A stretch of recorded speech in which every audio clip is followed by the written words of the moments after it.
Hello and welcome to another Cup of Conversation here on BRT2 TV. My name is John Ghazi, and today on the programme I have two lovely ladies, mother and daughter team here in the studios of BRTK in Neftgosha.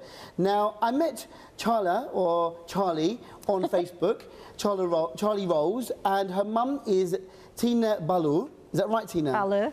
And these lovely ladies are doing a great job for rescuing animals, especially dogs, here in the Turkish Republic of Northern Cyprus. So we're talking about their work, their passion, and they have a very interesting life or two to share with us on the programme. So sit back for a very interesting couple of conversations today on the programme. Now, first of all, Charla. Now, actually, your real name is Charlie. Yes. But on Facebook, we know you as Charla Lalise. Yes. And there's an interesting story about why your name is Charla Lalise. Do you want to go into that a little bit? When you were younger, what happened? My friend's mum just used to call me Charla when I was a kid. And I had Facebook before it ever became this big, massive thing. And that was it. My name's never changed. I just thought of it and it just rolled off the tongue and that was it. And that was it? And that was it. I never changed became Charla. it. Yeah. Funny enough, and I said to you before this interview, that Charla is an actual Turkish Cypriot name. Yeah. And so you're very adapted to the to the TRNC. It was meant to be. It was meant to be, wasn't it? And Tina, with that name that you have, the surname that you have, I believe that your father is a Turkish Cypriot? Yes, yes. My mum is English, yes. My dad is a Cypriot. Where was your dad from originally in Cyprus? Originally, he was from Larnaca and he came over here with his family. He speaks 5 different languages. Finnish, Greek, Turkish, English. Amazing. And he left for England when he was 16 and he joined the British Army. And then you met your mum. Yeah. And here you are now. Yeah. And so you were born in the UK. Now, I think I heard right beforehand that you are from Essex? London, East London. Oh, East London, yeah. Essex, sorry, East London. I'm not going to call you Essex girls, but No. you know, you're from East London. No, we're Cockneys. Yeah, we're from South London, so South, you know. All right. We're very, very... So, East London, and so you were born in the UK, yeah? Yeah. When did you come back to the TRNC? We'd been coming backwards and forwards ever since. I have a son in England as well, since he was like 4 years old and Charlie was about 7. We were just coming backwards and forwards. And then we did come for longer, about 10 years ago, was it? And then my mum had a stroke, so then we all packed up and went back to England again.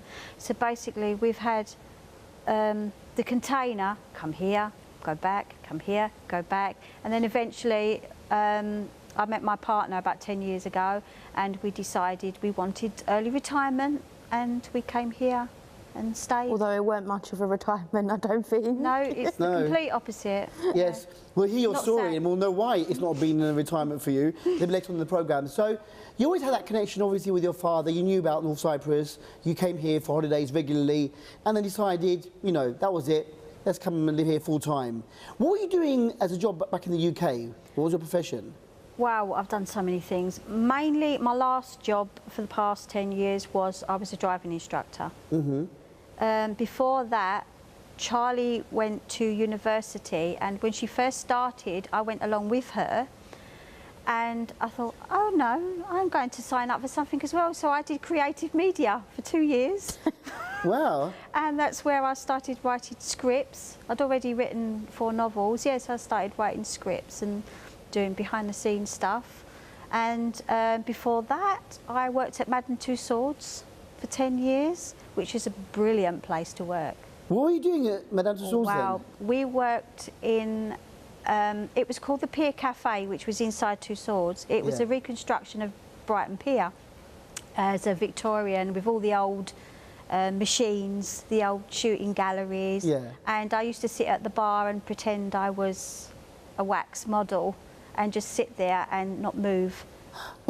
No. Yeah, Really? for ages, and I could keep it up for ages. And Well, even when people were walking around, coming up to you, looking at you. Yeah, and then I would just slightly turn my head, and then they would look back and yeah, so, did she move?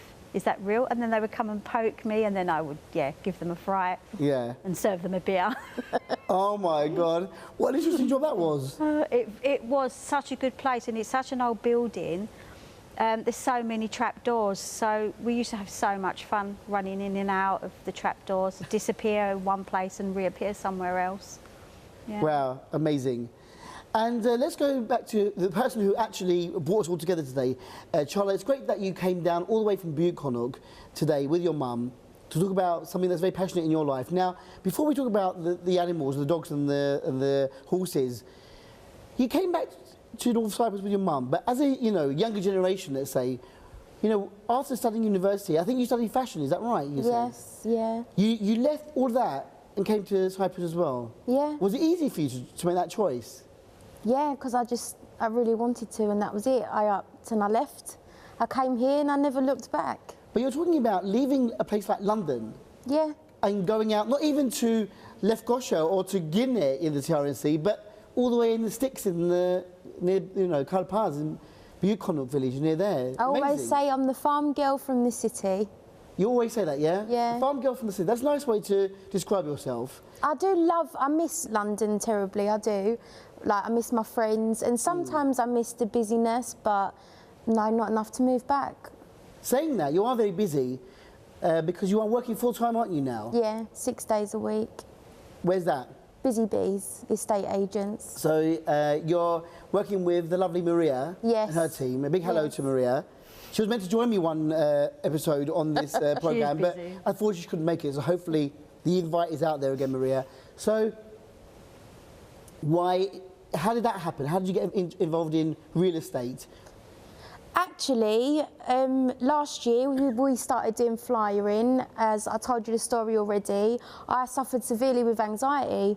I booked the plane to go back, and we was on the way to the airport, and I had a panic attack, and it was my worst one yet. And I was sick, everything, wasn't I? We stopped the car. You were screaming at me.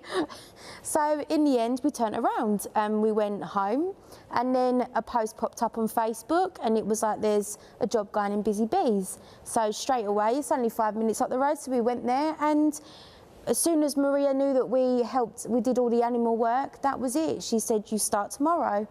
And that was it. So we did the flyering for the summer. And then recently, specifically for us, she opened up the holiday rentals, which we now do, short-term lets, and I deal with that now. And that's what she did for us. To help you continue what you want to do, with funding the animals. The animals. Isn't that amazing? Well done to her. It is. I can never thank her enough. Yeah, amazing.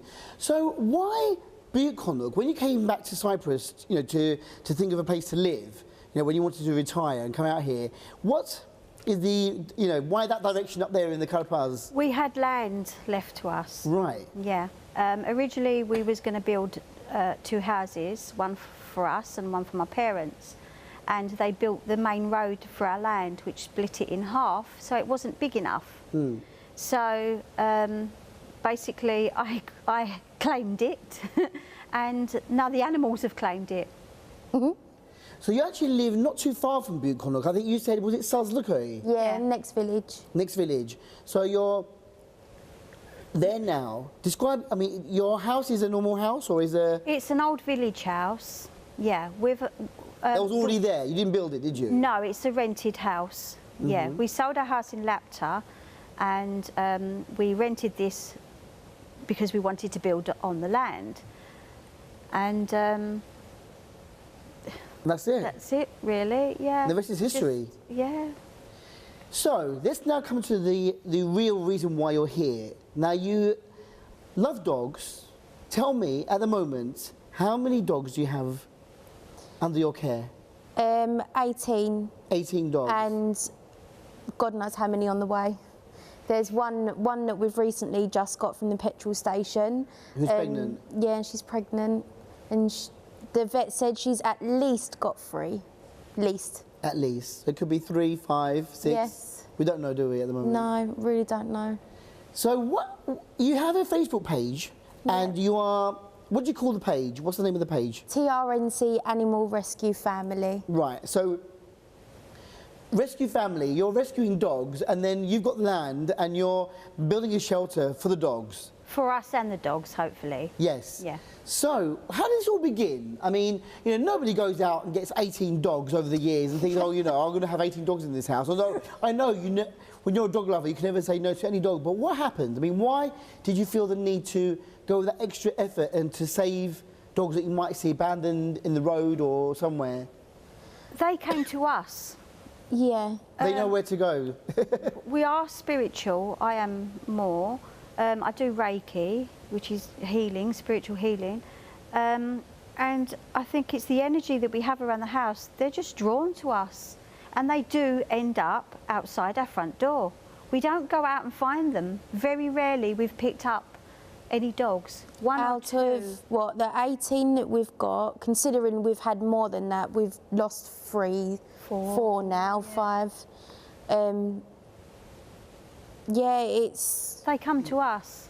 Most of them just find their way into the area And into our front garden. and into your front garden. Yeah. And they know they're going to be loved and taken care of.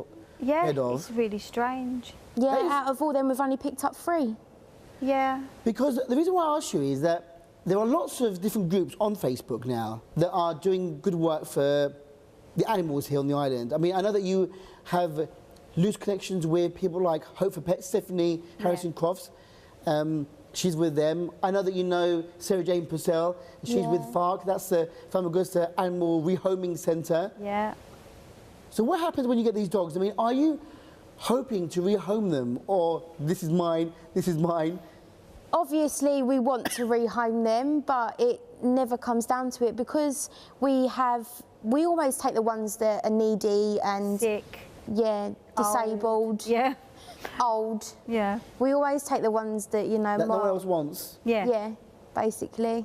And there seems to be a lot more than what we realised. Yeah. Yeah. It's a shame, isn't it, that, you know, people don't want, they all want their nice little cute puppy, don't they, to love and cherish. But, so do you then use Facebook to, like, you know, put it out there, you know, we would like a home for this pet? Yeah.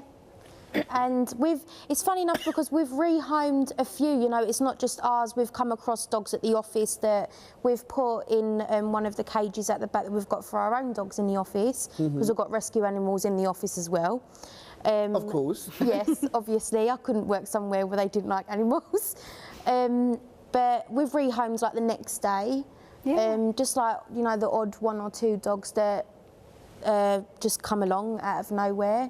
And them we seem to be able to find homes for. But when it's us posting every day, we never really get anything back.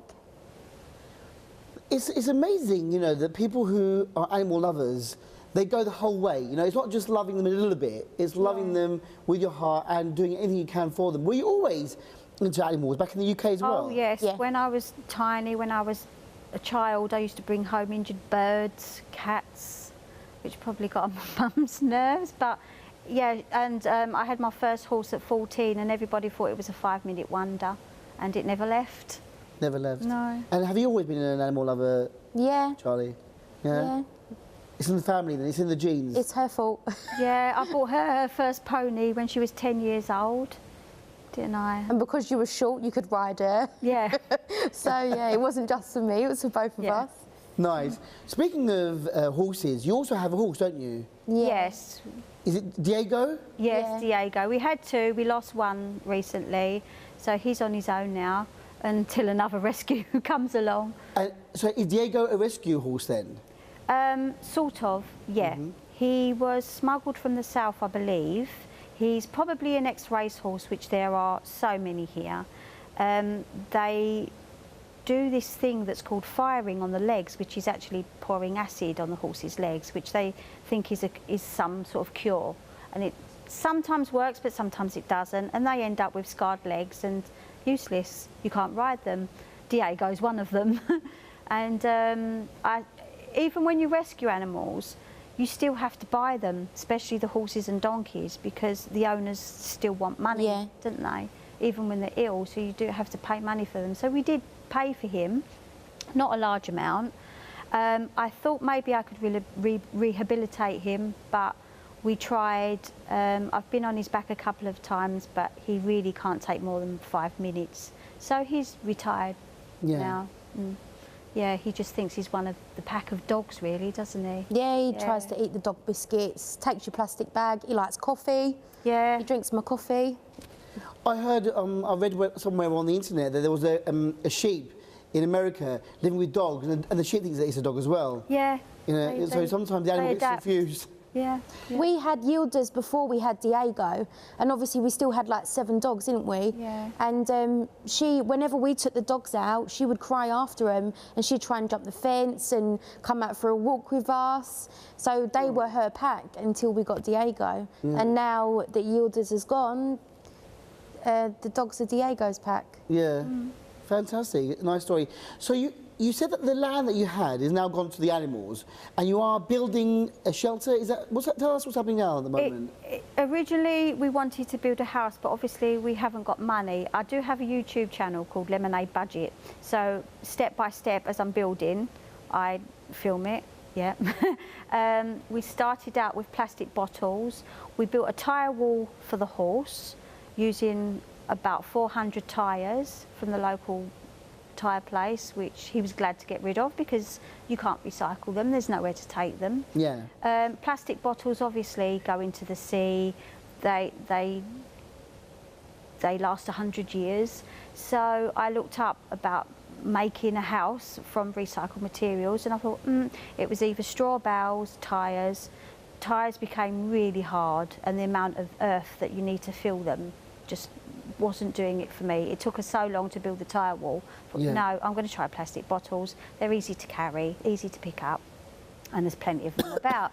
And we do get them dropped off at the land as well. And you fill them with dry earth or dry sand, and you just use them as you would a normal brick. And they're free. That is amazing. Completely free. So you're telling me that you're getting these, and not the small drinking bottles that we have, but you're talking about the 1.5 litres. Litre and a half, yeah.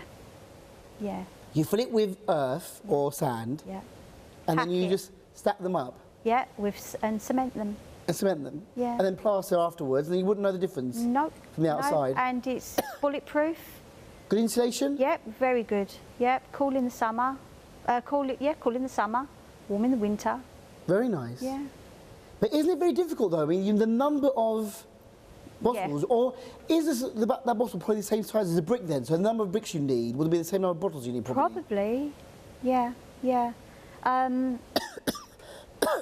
It's just finding the for bottle. each. I mean, at the moment I'm doing a 5 metre by 5 metre, just because it's an emergency and we need something maybe we can stay there overnight, and some better shelter for the dogs. So it's quite small. It'll be one room, maybe with a kitchen and a bed, you know, a sink and a bed. But basically each 4 walls will need a foundation pillar, which is a round pillar, dug about 1.5 metres down, foundation. So that will hold the weight of a roof, and the rest you can just build above ground. You make it sound so easy, Tina. Like, you know, the natural thing that I do every day, you know, making a room 5 by 5, whatever, with all these bottles. But isn't that amazing? And you do it all by yourself? Completely. Or do you have... No, completely alone. No building, no builders coming in? No electricity, no water. We get the water from our house and fill up bottles every day, to use for the cementing, and just mixing it in a wheelbarrow. But later on, can you get electricity? Eventually, I want to be off grid, so I want solar energy. Yeah. If that's going to be natural, recycling solar energy is fantastic. Definitely. Amazing. And is this type of life that you always imagined that you'd be living? No.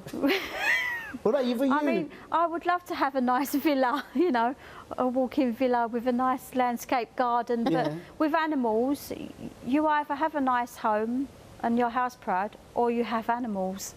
You can't have both. You can't have both. No. And you prefer the animals. Yeah. Charles, I mean, look at this, what your mum's doing. What do you think? I mean, is it amazing, isn't it? Don't you think? It really is. It's just nothing ever stops you. No. Especially when you're working in real estate, you think to yourself, all the houses that that people are buying and selling or whatever, and you're thinking... But we don't. We look at the land, don't we? Yeah. Rather than the houses. Yeah. Yeah. Because we need the lands for the animals. Yeah, I prefer it. To build mine, I just found a place that builds sheds, and I would like to do it, just have this, what is it, 40 square metre shed? Wooden, yeah. Wooden sheds, and do it all inside on my own. So, you know, do each room by yourself, on your own, and you get to do it how you want. And maybe instead of having brick walls, have curtains or glass bottles. You know, that separates it. Yeah, glass bottle wall. So you got the bug like your mum. You like to do things that are recycling and The thing is God's honest truth. We don't have a choice. You know, we don't have a choice. That's it. It's hard to save with the animals, obviously, doing that at the same time. So it's more a blessing in disguise, I think. Every other day we're buying a sack of 20 kilos sack of dog food. So we go through 3 sacks a week of dog food, and that's without vet bills, travelling, petrol, because our nearest, safest vet that we use is in Famagusta. Yeah, because there's nothing in the area. We go all the way to Guinea for spaying because we get, Stephanie gives us the Hope for Pets vouchers, and there's only 2 vets that do it, so we have to travel 70 kilometres to Guinea just to get them spayed, but it is worth it. It's still because cheaper. spaying has gone up price-wise. Do you think there is a problem in general about, you know, animal care and, you know, getting animals, dumping animals? I mean, what do you think is, I mean, because a lot of people like yourselves, and as I said, there are different Facebook groups and different groups, you know, normal registered charities as well. You know, some of them are registered charities, some are not. But is there a problem in general that people are sort of like, you know, careless with animals and think it's just, you know, one day love affair and then dump them? Or is it that these dogs are breeding and then no one's looking after the puppies and they breed and they breed and they breed? What is the problem, do you think, in general? Not believing in neutering. Yeah. You know, it's... Selling for profit. Yeah. Breeding and obviously, selling for and profit. it's what people want as well. Most of the people want these fashionable little dogs that you can carry around in your bag, or ones that basically they get attention for when they're walking down the street, and then, you know, people take attention to their dog and they're all proud that they've got this little weird mix. But truth be told is how many amazing, all of our dogs are distinctive in some sort of way. We've got one dog with pure white eyes, and I mean pure white. Albino, maybe? She's a husky. No, she's a husky. She's proper chocolate brown. She's definitely mixed Kangal, but she's got these pure white eyes. Amazing. And she's not blind or anything. She's healthy and... Just came out white? She's free. You know, we didn't buy her. She wasn't specifically bred for that. And yeah, and the attention she gets walking down the street, you can imagine. Yeah, amazing. And so, you know, you are looking after these animals, these dogs of yours, and of course Diego the horse, and you're building whatever you can build at the moment with the finances that you have. Yeah. So obviously you need help externally. I mean, especially when you're talking about, you know, food and vet bills and, you know, you're neutering and spaying, and okay, they might be funded or they might be, you know, cheaper than normal, but you still need, it's cost, isn't it? I mean, even driving to the vet. You know, you're talking, you know, like you said, how many miles it is to come from the Yukon area to Guinea. You know, that's out of your pocket, isn't it? You know, it's not down the road, 5-minute job, is it? No. Yeah. So how then does it work for you guys on Facebook?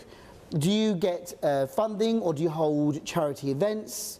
What's been happening to help you support these animals? We was doing charity events, and it was only that obviously because I came into work for 6 days a week now, and I'm there till 7 o'clock at night.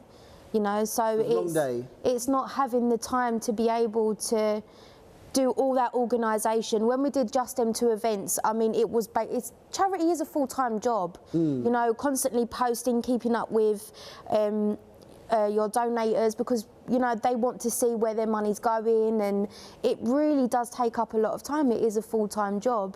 And obviously now I'm doing like 6 days a week. It's hard to do that. So I don't like to, you know, we don't like to just put up a post and say, can somebody help? Like, just asking for money. We do like to give back. And just now, sadly, we don't have the time. So whenever there is a problem, we do have people who donate regularly. A lady called Catherine that we've met, she helps every single charity there is, I'm sure, on this island. Yeah. She is absolutely amazing. And whenever we've needed help, when the car messed up, she just messages me randomly and said, like, you know, I've helped you out a bit, I hope this does it. And so we put a post on Facebook, and then we're just lucky to have the people that we've met. Yeah. We're really lucky. Just generous individuals that are, you know, are helping you on your way in this journey of supporting the animals. I know that you've had a couple of events, haven't you? You had some fundraising events at certain places. Tell us a bit about them. We did one at Big Owls in Iskele, which is in our area, but we did it with a friend also. It was also for, and she was doing it for another charity for kids and women in Ghana and poor families. So whatever she made, she sent that off to Ghana, and clothes that we had left that we got donated to sell, they were sent off to Ghana. We got donations for raffles, and friends donated like spa treatments, you know, from companies. Maria, she donated a lot. She had like a little stall with us, obviously promoting the estate agents, and she donated to us twice for both events. And we did one in Tolga's. It's not called Tolga's anymore, but it was at that time. Yeah. Yeah, and again, that was another fundraising event, you know, with stalls and stuff, was it? Yeah, it was a stalls. People donated us clothes and shoes and all the stuff that they wanted to get rid of. And I can't tell you how much stuff we ended up with. Like, my bedroom and the living room was full of black bags. It's like a warehouse. It was, it really was. And the old stuff that we used for the dogs. The old clothes and blankets, But it's also making things, you know, we made the skulls, we make loads of artwork. things. Now, don't bypass this. This is a very, very interesting story. Now, skulls you're saying, and somebody actually pointed you to a goat graveyard type thing, wasn't it? Like, you know, apparently there was some skulls of goats that you found. Yes. And you cleaned them all up and painted them? Yeah. And who does all the painting then? Who does all the artwork? Both of us, we both did them. I did a very dodgy unicorn. Yes. But... you know, I don't know, a bit melancholy, I think, or macabre to think of, you know, skulls as unicorns. But, I mean, you know, you're very, very creative, using what you find out there in nature. Yeah. And you said that you had you had a store. You're doing crafts. What do you do craft-wise? I did the Butte Connook Festival for a couple of years running. Yeah, selling the skulls, wooden plaques. They sell quite well, wasn't it? the football pots that you did. Yeah, the urns. Yeah, with all the football teams on them. Glasses. I started doing glass painting, wine glasses. Oh yeah. Lately. Yeah, it's just finding the time now though, because I'm spending more time now on the land. Yeah, that I've stopped doing craft work, but I'll get back to it eventually. You will. I'm sure you will. But when you say you're arty as well, you're talking about, because you're also interested, you said you were spiritual before, and you're also interested in tarot cards, aren't you? Yes, I have my own tarot deck out there, which is for sale online, called the Demon Realm Tarot, which is a story behind that, because I wrote a script and a novel of the same name, the Tarot of the Demons, and to stop copyright for the cards, I thought I'll design my own, and they just became their own in their own right. So you're talking about designing, you know, drawing each card, each picture. Yeah, 78 cards. Yeah. 78 cards, and you design each one. Yeah, painted and done all the meanings for them. Yeah. Oh my God. And there's a book available as well for how to do the spreads and how to read them. Yeah. So how do we get, I mean, do you also have, like, you know, a store selling these cards and everything as well? I mean, No. how do people get to the chance to see them? They're all online. You can Google the name or Google Images, yeah, and it will come up. You can Google the book. And So give us the name again, just so that if anyone missed the name is? So the Demon Realm Tarot is the name of the cards and the book. Lulu.com is where I sell my novels and the book as well. So I have 4 supernatural novels because I'm that way inclined. Yeah. So they're all for sale. You can buy them on Lulu.com. If you Google them, they will come up on Barnes & Noble, Amazon. Most online bookstores sell them. Yeah. Amazing. You really have, a talent on each finger, every finger of yours. Artistic family. Very artistic Yeah. family. Oh, yeah, Caring, creative. artistic, intuitive, Yeah, spiritual, creative, yeah. creative, amazing. But, what do people think about when they see you out and about or doing all these things? That aren't people going, what is she doing? What is this lady? Yes. There she is getting bottles or tyres or, I mean, do you get funny looks Yes. sometimes? Yeah. All the time. I mean, we've got... Charles go, yes. Yeah, yes. a lot of people have got our skulls hanging up in their jeeps. Yeah. Because I've done hunting scenes on quite a lot of them, didn't I? Sunset with the hunting scene, and a lot of them sold to the hunters. And the painting at the hunting lodge. yeah, that oh you yes, did? I did at what's the name of that village? In a village up from Topjikoi. There's a hunting lodge there. I did a mural around the whole wall of hunting scenes, and I did a beach scene for the boys as well with a couple of girls in bikinis. Yeah. Nice. So that's there forever and ever. Yeah. Amazing. But obviously, it's in a small village like where you are, Salzderkoin, in that area, Butte Connor, do people know you? Do they say, oh yeah, we know Tina? Oh yes, it's the English couple with all the dogs. Yeah. Is that crazy woman with the, Yeah. And when I've had the skulls hanging up to dry, because some of them are a bit fleshy still, and I leave them out in Oh the my sun. God. Yeah. So we've actually had people drop off skulls, and I have still got, it's a year old now, but I haven't touched it. It's beautiful. It's a full-size old ram that died in the mountains, and the guy just left it outside my door. It was something like The Godfather with the horse's head. It was a ram's head sitting outside my front door, and No. it's still hanging up in It the front is garden. massive. Because I don't know what to paint on it yet. I'm not sure. Oh my God! Only you can say, "Oh, it was amazing." It was. Only you could be happy that somebody left a ram's head. Other people go, "Oh my God!" Is it a sign of somebody hates me or something? But amazing. Though. It's amazing that an animal has lived and died.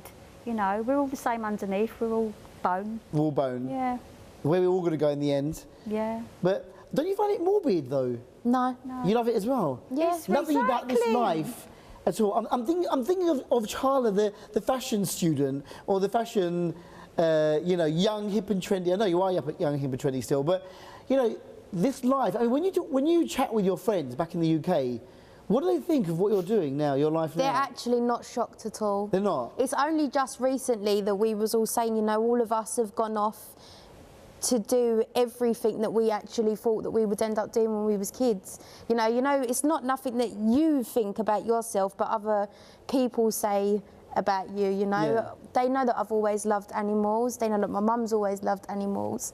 They know that we've always had horses. So they're actually pretty not shocked. Pretty normal. Yeah, this is how Charlie would end up. And Yeah, the it's pretty spiritual normal. side, most parents would take their kids to the cinema. I took mine to the graveyard. Yeah, we used to go for graveyard trips and try and find orbs and stuff. Oh And we my used to God. and we saw it was one of the worst graveyards as well, weren't it, in Bow? It's like in this really rough 200-year-old, area that people yeah. used to get shot and stuff. And here's us going through there like 11 o'clock at night with my friends as well. So that's how obviously that they know it's normal. Yeah, they know it's normal for Charlie to go through some bones and, oh, this is nice to be painted on, a nice skull or two of the goats or whatever. But I bet you love the Baidam time when it's, the Kurban Baidam or the Baidam of sacrifices. Well, they do. People come to us and tell us, don't they? And I told you I they don't leave like things seeing for it, us. no. Did you, with the land that you had there, do you not miss mixing with other expats or, people who speak English? Do you not miss that, where, let's say, like Guinea and Lefkosh are more hip and happening and more trendy? Or do you like living out there in your rustic life, very, very sort of like, at one with nature, the good life? We have the best of both worlds. Obviously, we'd be absolutely messed up without a car, wouldn't we? We'd be lost without a car. You can't do definitely need a anything car. without a car. Of course. But having the car, we get to have the best of both worlds. Famagusta's not far.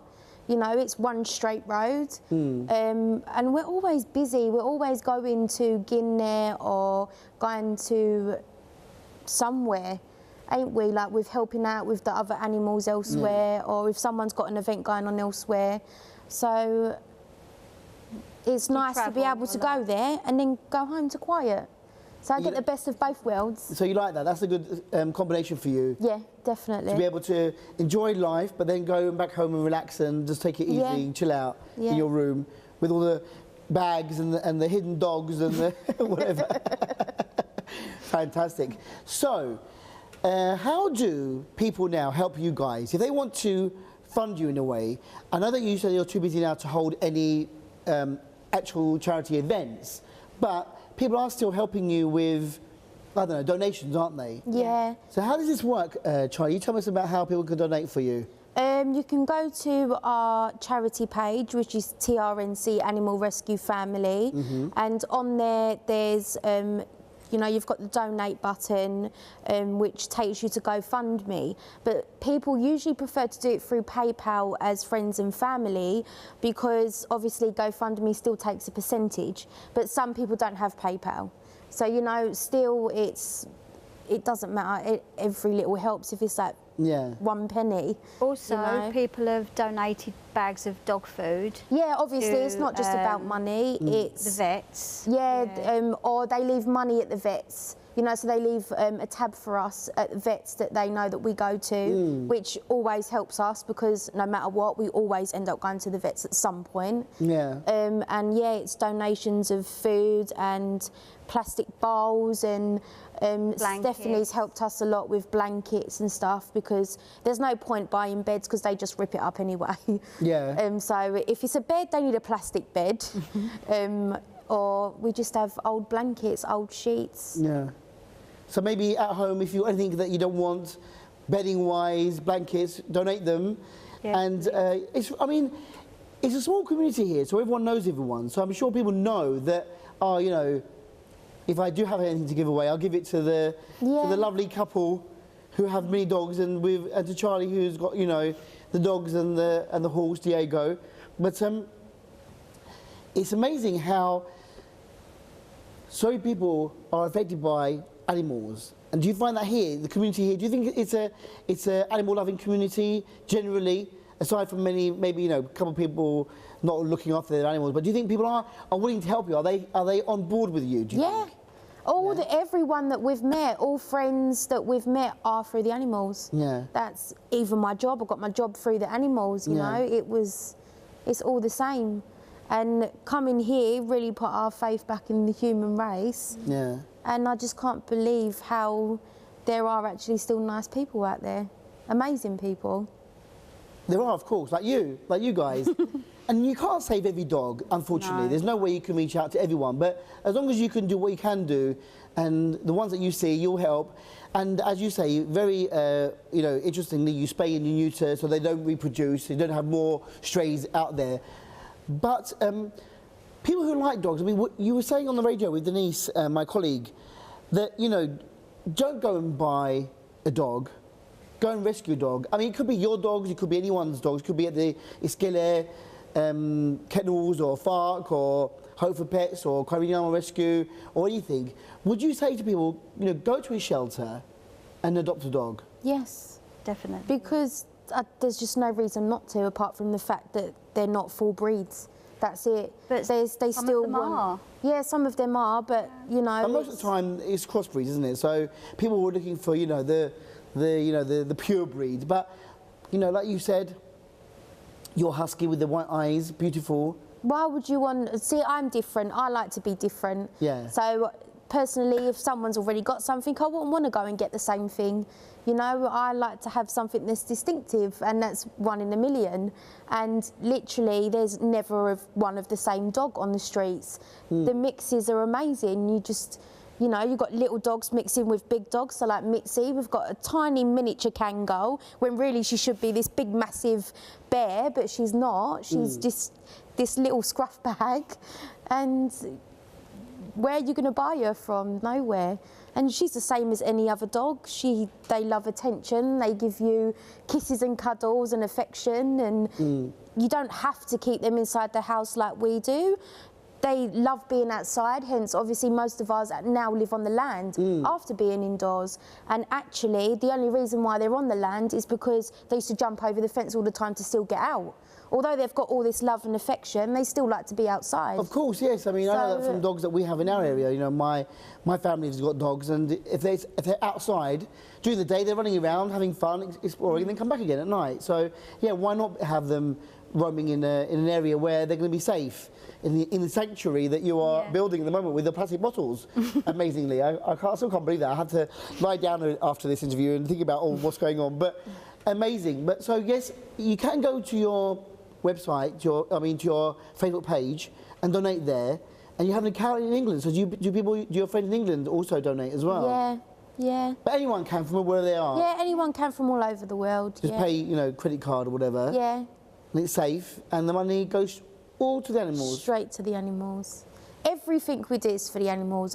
We work for the animals. We're building for the animals. Yeah. That's all what it's for. And it's an amazing story that you shared today with us, and I think, you know, you're amazing people. And I want to say thank you also to Claire Lamb, who put us in contact. Remember when she said you should be on the programme? So Claire Lamb from Tuttle Sur. Hi, Claire. Thank you for introducing me to Charlie, and to also inadvertently to Tina as well. Thank you for bringing your mum along today, Charlie. But it's very interesting to meet you, Tina. Thank you. And you know, I really thank you for taking time out to come all the way to Lefkoshire from Butte Connaught, Salzlucay. And It's a bit like a normal drive for us down here. It's a normal drive for you. And obviously you took time off work today to come here. Yes. So thank you to your bosses for letting you come here today. But I wish you all the best. Thank you. Thank you for having us. And if there's anything we can do, I mean, do you have any event planned at all for this year? Or not yet? No, not yet. No. But watch this space, you think, yeah? Watch this space maybe in the future? Maybe summertime. Summertime. Yeah. And I know that your Facebook page, personal Facebook page, is Charla Lalise. Yeah. And it's Tina in Cyprus. So you can find these girls on Facebook or go to their wonderful Facebook page to do with the animals, support them, do what you can. Come down and help build. Yeah. Come down and help build. Maybe you should have a help build our sanctuary day, and bring your bottles along as well. Bring your bottle day, but plastic bottle please, 1.5 litres. And do you still need them, yeah? You still need more? At the moment I've got enough because we've not got space to put them, and when it's been windy they've just been blowing everywhere. So at the moment I've got enough to work with. But in the future, again, you might, there'll be more. You let us know when you need them. Yeah. You put out a call to the people out there saying, help Tina build her building. But Tina and Charlie, thank you very much for coming today. Thank you for having us. It's been a pleasure to have you here. You're doing great work. Keep up all the hard work that you're doing. It's much appreciated, and especially by the animals, which, as you said, that's what you're doing it for. Yeah. If they're happy, then you're happy, yeah? Yeah. And I think it's a happy life up there in the wonderful Butte Connaught and Salzlucay villages. Well done, girls. Thank you very much. Thank you. And see you again soon. Yeah, sure. And with that, we've come to the end of this edition of A Cup of Conversation with Charlie and Tina. And thank you for watching. Until next week, take care and go well. Bye-bye.